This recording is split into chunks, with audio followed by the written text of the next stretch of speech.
for every $1 donated to the food bank, that's equivalent to 3 meals. Yep. So creatively, we were able to put that into what a SoGiv shoe retailed for at the time 10 years ago, which was only $50. Now we've progressed, and a SoGiv awareness shoe retails for $150 and up. This is Grindset, where we go inside the minds of those that grind, celebrating and spotlighting entrepreneurship in Memphis.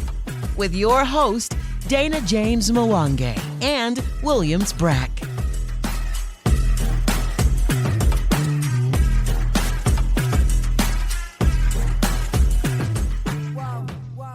Welcome to Grindset, powered by Kazukian and presented by Epicenter. I'm Dana James Mwangi, brand strategist and founder of Cheers Creative.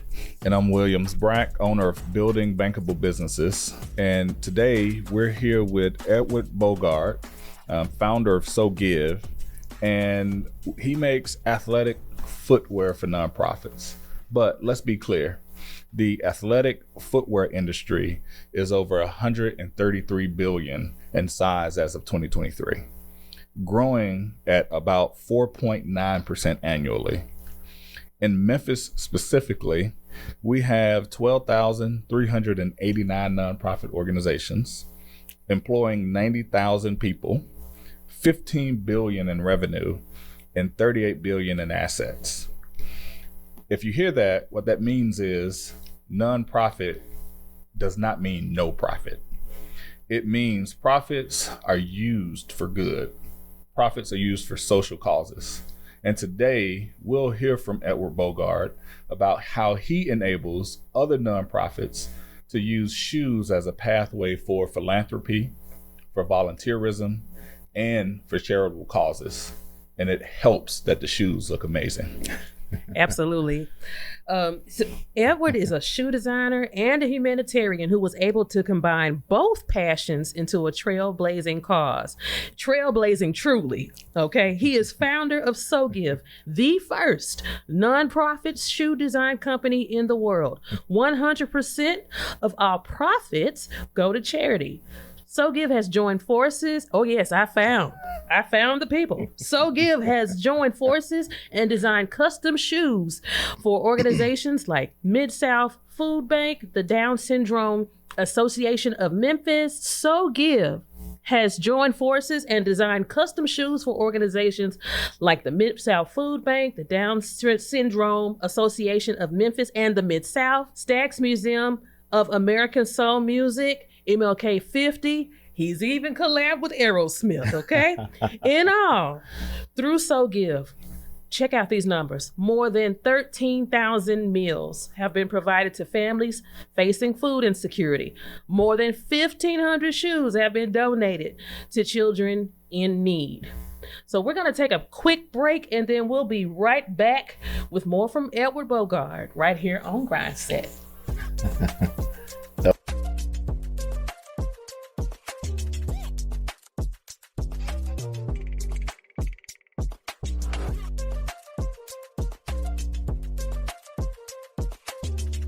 Grindset. Calling all podcasters. The Podcast Club is a creative space for creators and innovators to share their voice and empower their messages. Come be a part of the Podcast Club. You can come join us and we will help you start your own podcast. We have all the tools you need: staff, studio, and equipment. If you want more information about the Podcast Club, go visit our website, kazukian.com/podcast-club.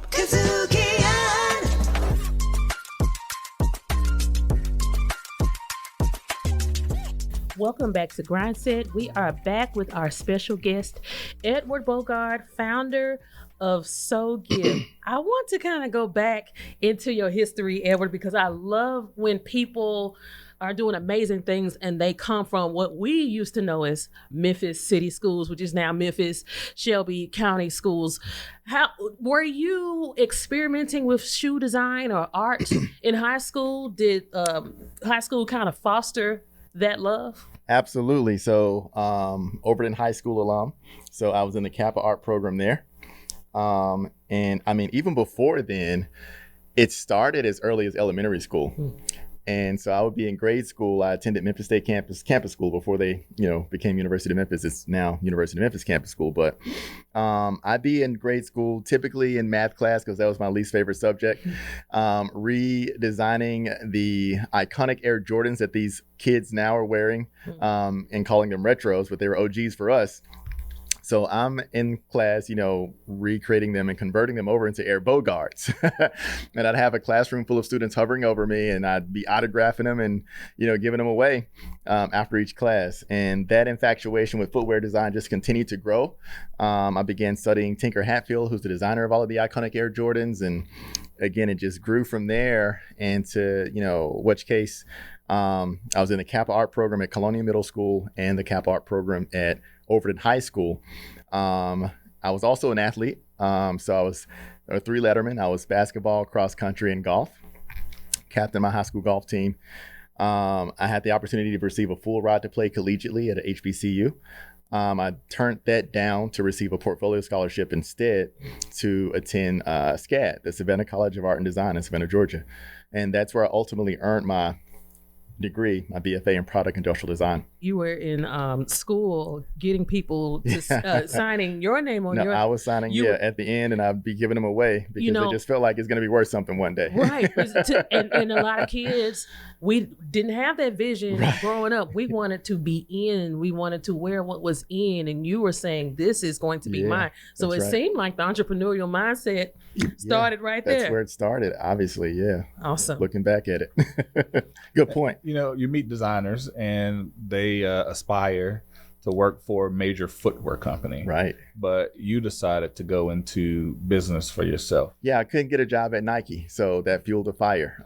Everyone has a story that's mine. I would be applying for positions I knew I didn't qualify for coming out of college as an undergrad, I got a great degree, but I couldn't get a gig. So I was trying to apply for entry-level designer, senior-level designer.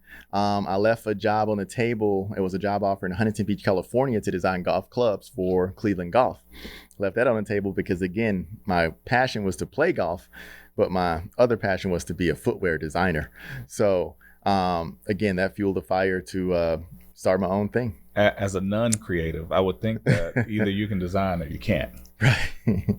As a non-creative, you could have an eye, but you have to go get any gift has to be perfected. You have training. Yeah, for sure. You have to have the it factor, definitely. I mean, I'm looking at the shoes. You clearly have the it factor. I appreciate it. I appreciate that. What's so fascinating is I'm geeking out because my background is graphic design. So I'm understanding the choices you're making.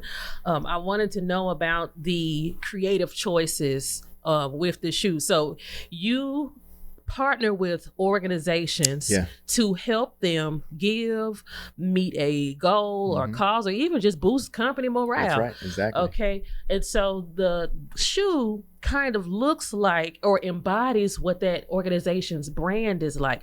Do they co-design with you, or do you just say, I got it from here because they couldn't even begin? I got it. Yeah. I knew it.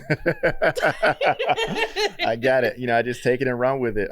People say, just get out of his way, but that's what I do. I heavily, delve into the R&D process of everything, the research and development, just to really fully understand, an organization's, brand aesthetics. And, I want to tell a story with every single pair.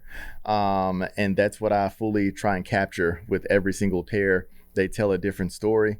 And now with the newest SoGiv awareness shoes, we're bringing the SoGiv Sharpie mini markers back that we did in partnership with Steven Tyler and his organization, Janie's Fun, that allows supporters the opportunity to have a voice now, and they're able to write, their why on the shoe to coincide with the mission, just making it even stronger now. So very excited about that. Of course, I mentioned the mark on the side profile design of the shoe, which is a 3M reflective mark that enhances visibility for nighttime walkers and runners. That's a huge piece as well, but that's a staple on every single SoGiv shoe for sure. Well, history is important, right? So tell us about the process of making the first shoe. Man, that was something I was... Yeah, so we've been around 13 years. Yep. The first ever SoGiv awareness shoe that came to market was the food bank.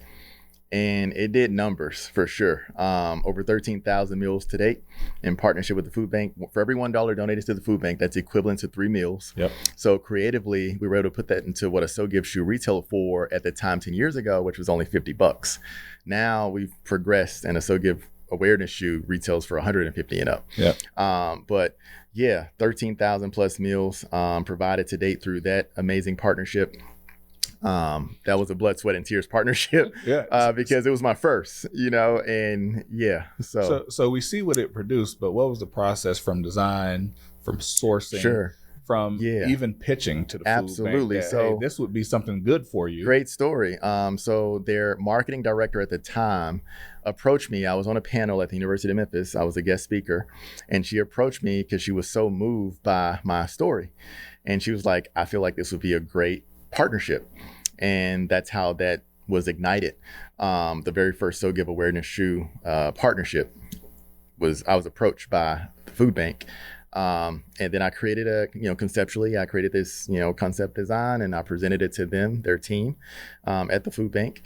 And they were amazed by it. Their donors were, at the time, it was like Hilton and Kroger were like, we've never seen anything like this before presented to us. The organizations ask for donation dollars, but you hardly see something tangible in return. And that's where you're getting at with the SoGiv awareness shoes. With these strategic partnerships through these organizations, you're now getting something tangible in return for your donation dollars, which only enhances the impact of the work. So you are a nonprofit, though. So how the world's first nonprofit awareness shoe design company. So we're proud of that. and that's a lot to be proud of. Yeah. However, how did funding the first shoe or funding the project operate while you were a nonprofit? It's like co-funding. Mm-hmm. The customer finances the entire deal. Ended up in the red. The very first SoGiv awareness shoe. That's why I said it was a blood, sweat, and tears project. Yep. Ended up in the red. Didn't see a single cent. Couldn't do anything. But we had that to add to the resume, and we were off and running with that, because now we proved that it works. Yep. You have to prove that the methodology behind all of this works, right? Otherwise, you have nothing. You just got a cool shoe, but does it actually work? And it works, and it's been working for 13 years. I would imagine, going from designer, artist to designer to student to professional, now to CEO. Now you're also like a great salesman. It seems like Thank you. SoGiv has shown you how to communicate the value of these shoes. And I want people to know this. You're going to see graphics and different things on our channels that show the graphics and how these shoes look, but you also need to know how they function. You also need to know how they feel. So you were talking about how they feel, good for your foot, and they're good for your foot. Could you tell us more about that? Absolutely. So you'll see in the graphics that they share with y'all an exploded view of a SoGiv awareness shoe. And it's breaking down, the materials and just how it's manufactured. But the upper is a fly knit upper. It's feather light, weighs less than an ounce. It's, has the popcorn outsole, which is shock absorbent, and it's noise dampening. It features the ETPU rubber non-slip sole. So, it's restaurant friendly if you're working in restaurants.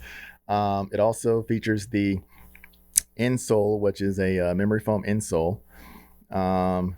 And yeah, it's just all the things. If you're walking, if you're standing, if you're running, it's everything you need it to be in a shoe. If you're doing Taekwondo, one of our self-advocates at the Down Syndrome Association is a black belt. And so he loves doing, his Taekwondo, in it. So it's everything you need it to be. It's a really great shoe. It's a really high quality shoe, and it's really well made. Well, and with you providing high quality shoes, why was it important to structure SoGiv as a nonprofit versus a give back program like other shoe companies that have been promoting their nonprofit missions? Yeah, I've never been that kid in kindergarten. they held me back in the first grade because I couldn't color inside the lines. Always saw something that people didn't see. So this was just my vision. It's a God-given vision. I give him the glory and the credit and the praise for it. I'm just a vessel. I tell people that all the time. But I mean, yeah, I just I want to do something that hadn't been done. You know, a lot of people mistaken a couple of companies for, I won't mention them, but we know a little bit. Of course, but, no free marketing. No free marketing, but a lot of people mistaken them for nonprofit entities, but they're very much for-profit entities. But my mom taught school 35 years. She would basically take a lot of my shoes, and you know that some I'd outgrown, some that were still very much in season, even my clothes, and she would store them in the locker room. She taught in Orange Mound. She retired after 35 years in Orange Mound, Hanley's Elementary. And she was teaching me at a very young age how to pay it forward and how to give back. Just showing me, you know, that it's always going to be someone with less than what you have. And this is how you pay it forward. This is how you give back. And that stuck with me. That resonated with me at a young age. And I wanted to figure out, how do I merge? You know, my father was the artist in the family, and I would just study his craftsmanship. I would make him draw. My favorite by far was Clark Kent running and changing into Superman. And I just studied him for hours and hours and hours on end. So I was blessed to merge the two between my artistic abilities and educational. And it became SoGiv. The name was derived from our slogan, which is every pair sold we give, taking the SO out of sold and GIV out of give. And through SoGiv, 100% of the proceeds directly benefit the mission of the causes and the partnerships. So yeah. That's a beautiful story, and it sounds like some great parenting is what you've benefited from. That's created a gift to this world. Oh, for sure. Via a lot of nonprofits and their missions as well. You have helped organizations figure out how they want to give back and also how they want to boost their company morale. But then also, SoGiv has its own initiatives. You just giving on top of giving on top of giving. Right. Grindset. Blues in the basement. Blues in the basement. I was born in 71, so that was kind of the year that all of Al Green's hits starting to pop off. Blues in the basement on the Kadzukian Network.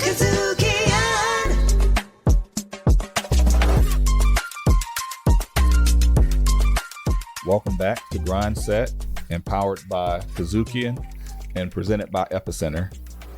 And as mentioned, we're here with Edward Bogard, founder of SoGiv.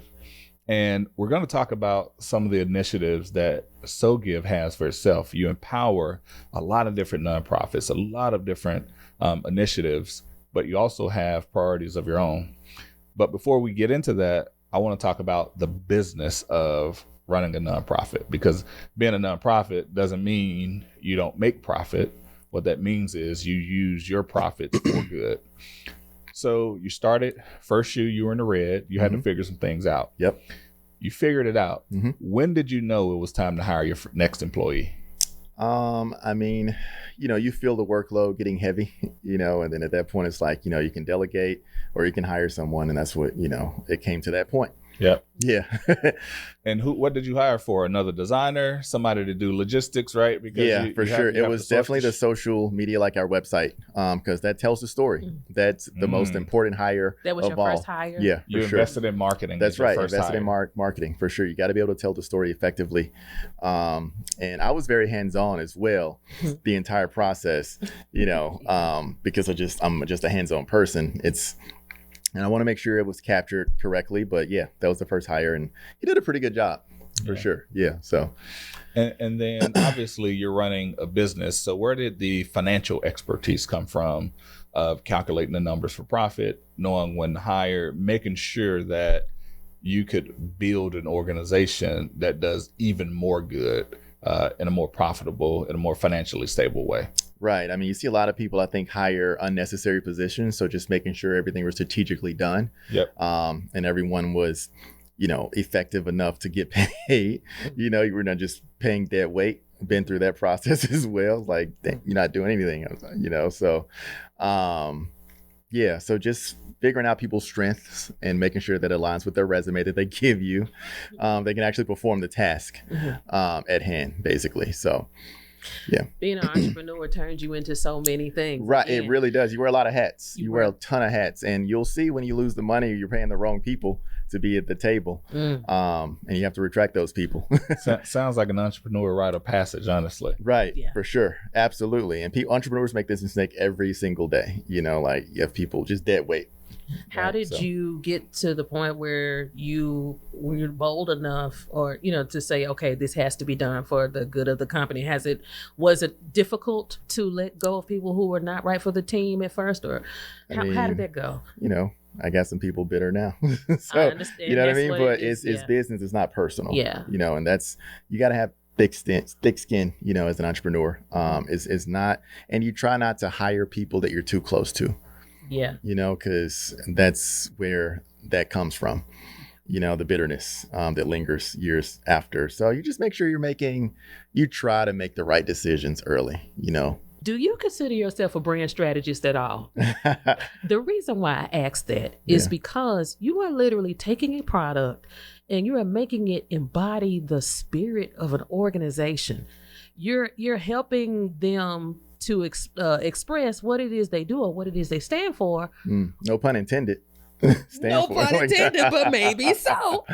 On the shoes, and I just think that is so cool that it's almost like you're a giving strategist, or you are a donations, I love that, giving, corporate culture, brand value strategist. Let me help do this through this shoe. I just want to say that real quick because it's such a big brand difference.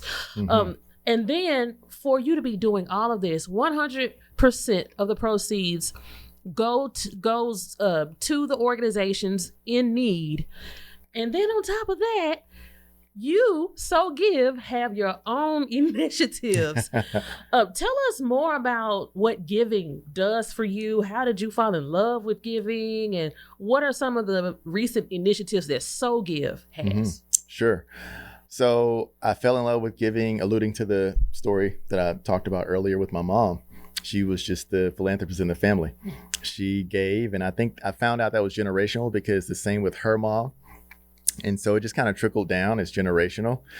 But thankfully, I was able to figure out how to, afford and make, a life, in being a philanthropist and giving. But yeah, that's where the love and the passion comes from. That comes from my mom at a very early age. What are some of the initiatives that SoGiv has? I saw that you teach kids code. Yeah, for sure. So a spinoff of it's called a design charrette. At SCAD, we would have real companies like Motorola, Procter & Gamble. They come in and they'd host these 3-day design intensives with us. And we wouldn't sleep for 3 days, 72 hours. We're up in these small focus groups of 5. So I piggybacked off of that and I converted it into what's called a SoGiv design shoerette. Replacing, because charrette is spelled CH, you'll see, but then it's so shoe, replacing that spelling. And I just replicated it, doing the same thing, but problem solving is involved in our design charrettes. We did a massive one with Memphis Shelby County Schools. It embodied all of their schools and the winning team. So you had a panel of judges, you had a problem, and you had to solve the problem through creative footwear design. So that was the solution, and the winning team was awarded a trophy and the whole 9. So that was huge. We've done that with the University of Memphis football team, inspiring one of their star quarterbacks at the time to start his own clothing brand, and he still mentions me to this day. He mentioned me to Damon John recently. He's like, my inspiration came from Edward Bogard, and so that's very, it's fulfilling, to see those type of testimonies come back in. It lets me know that my work is not in vain. It lets me know that it actually works, I'm making an impact through these initiatives. One of our newest initiatives I'm very excited about. So I'm an avid golfer. I'm actually the first African-American announcer in the FedEx St. Jude Championship's 65-year history. I joined the Weatherfords on the first tee, announcing the world's greatest players. Wow. Every year you can catch me on NBC Sports in the bright SoGiv awareness shoes on the first tee. Awesome. Announcing the players. But we're launching a SoGiv golf initiative, which will allow us to go into these inner cities that we focus on. We often focus on communities with an average household income of less than 10 grand a year. We're going to teach them and introduce them to the game of golf, which is great. That is awesome. Yeah. And that's beautiful. And the work is important. Talk about some more initiatives that you've done and the impact of SoGiv, so that it's very clear that our listeners can understand the impact that the organization is providing. Sure. For other orgs. Yeah. Again, going back to that story, that website piece, right? Log onto the website, sogiv.org, no E, SOGIV for our listeners out there. And you'll see the impact. The numbers are going crazy in terms of, the amount of shoes provided through our SoGiv a Shoe initiative. Over 1,500 pairs donated to kids, who need shoes. We do our annual SoGiv toy drive for Christmas in partnership with New Growth in Christ Christian Church. We do our annual coat drive also in partnership with NGIC. They're one of our longest running partners for the past 13 years. Bishop Sidney P. Malone is amazing. He's a great guy. But we, you saw the SoGiv Code initiative where we go in and teach inner city, kids how to, read and write code. It can, well, and we appreciate that. Yeah. And let's say I have a nonprofit. Sure. And I'm interested in a fundraising initiative. How does that process go to engage you in SoGiv? Sure. So, you'll let me know about your cause and, your organization and the mission. And then from there, the way, we tailor the marketing with the SoGiv awareness shoe is, what does $100, look like at your organization? How does it ultimately benefit your cause? What does $200 look like? So I love using Sweet Cheeks as an example their shoe. Am I going too soon? Are we going to come back to the new releases or we good with this? Okay. So one of the newest releases this summer is Sweet Cheeks Diaper Ministry. So with one pair, it provides 1 month of diaper supply to families in need. So because that's what $200 looks like at Sweet Cheeks. They're registered with the National Diaper Bank. And that's what, again, a $200 donation looks like at their organization. So that's how we tailor the marketing. You have some SoGiv awareness shoes that are going for $1,000, upwards of $1,000. And it's what that looks like. So I know, like with another one of our partners, Code Crew. So their exclusive black colorway will be for $1,000 plus, donor tier level. And it's going to provide X, Y, and Z, but their standard, their gray colorway is going to go for like $150. And it's going to look like what does $150 look like at Code Crew, So that's how we tailor each awareness shoe to get so much out of it. That's how we make the biggest impact through our SoGiv awareness shoes. And it seems like no organization has the same situation. No, not you at all. pay extensive detail. Stax Music Academy. I mean, one pair of the Stax Music Academy awareness shoes provides 10 kids, 10 lessons through one pair. That's astounding. That's incredible. That's mind-blowing, right? And this is the first ever merchandise for Stax Music Academy. I didn't know that until recently. Pat and I were on the Bluff City Life show, and that's when I found out about it. It's like, oh man, that's a major win right there. So talk about that process, because it was almost a 2-year process, right? Yeah, that's right. Yeah, sure. So 2-year process to get legal to approve the lyrics that you see on the top profile design of the shoe for Stax. It's from Isaac Hayes' song Wonderful. And again, it was a 2-year process. So some of the shoes aren't a quick turnaround. Some have a process, because you got to go through legal and you got to get things cleared. You open the shoe box and you have this sheet music. We took it a step further, because if it took 2 years, I'm going to go crazy from a design standpoint. I'm going to go nuts with this design. The package design is, you open it up and it's sheet music. The tissue paper is actual sheet music from Isaac Hayes' song Wonderful. So taking it a step further. It's extremely thoughtful. Thank you. You've been in business since 2009. Yes. And So, I mean, in today's times, you are a business elder, okay? Thank you. I appreciate it. I feel like that. In today's times. And what I have learned is that your why you want to do things changes over time, especially after you meet certain goals. And you've achieved so much. Thank you. So at this point in time, I would love to hear where do you see SoGiv in 10 years? Man, that's a really great question. Globally, that's the mark on the side profile design of a SoGiv shoe. That's our mark that you'll see on the SoGiv logo. Some people catch it, some people don't, but it's actually all 7 continents. And I create with subliminal messages like that every single time. It makes you look at a shoe, turn your head, and think about it. And that's just always been my design style. But that mark is symbolic of the entire world racing towards what we all believe is a finish line. And every single shoe features the muted finish line or the piano key inspired finish line. And those finish lines are aligning with our causes at SoGiv, whether it's eradicating hunger, homelessness, providing diapers, education. It's all of those dynamics that are captured within that mark. So I want SoGiv to be a global brand, a household name. I want at least, every person to own at least one pair of SoGiv awareness shoes in their closet, all over the world. I mean, I just want it to be a global brand. It's a bold vision. Yeah, for sure. It is definitely. And I feel like I'm trending in the right direction, to do that. It is nothing short of amazing that you have created such a successful company based on creativity and giving. And just thank you so much for the lessons that you've taught us today. Absolutely. Where can the Grindset audience find more information about SoGiv? Sure. So that's sogiv.org. No E. That's SOGIV.org. You can learn more about the mission. You can also learn how to partner with SoGiv.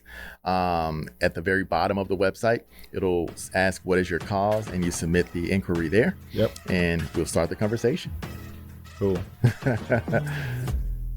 Edward, thank you. We appreciate you for sharing your vision, your mission, and your work with the Grindset audience. Thanks for having me. You're listening to Grindset, and we'll be right back after the break. Grindset.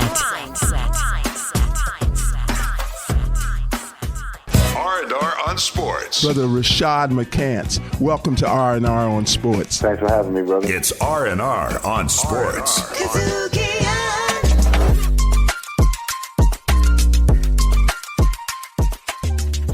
We are back on Grindset, and I'm ready to just give some takeaways. Every guest that we have on Grindset, they drop so many gems, jewels.